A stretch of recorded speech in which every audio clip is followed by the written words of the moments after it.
waxaa wadanka Mareykanka lagu dilay gabar ka tirsaneyd dadka ku nool wadanka Mareykanka gabadhaas oo ahayd ganacsada dahabka iyo meelaha wadamada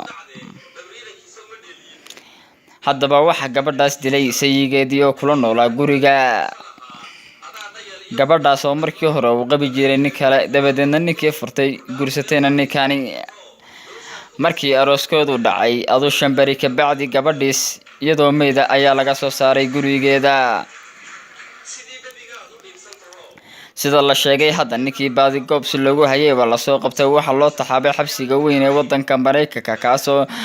kaasoo eedeymaha iyo cadeymaha lagu soo jeedin doono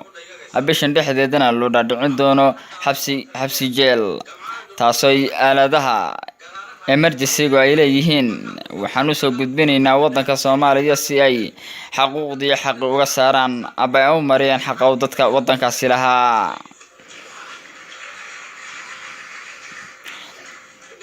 gabadhaas oo meydkeedii laga soo saaray hoyga ay ka deganeed wadanka Mareykanka ama gaar ahaan gobolka Istanbul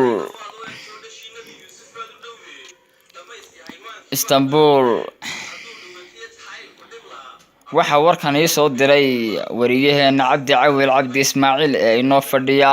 wadanka Mareykanka gaar ahaan gobolka Istanbul una shaqeeya TV-ga Home Cable TV anigoo Ilyas Moomi Jaamaca wariyeelka casana waxa nagala socodsiinaya laanta u taala magaalada Boorama ee Soomaaliya amba Somaliland warkii oo dhameystiran way naga intaa mudan iyo marwooyin ku soo dhawaada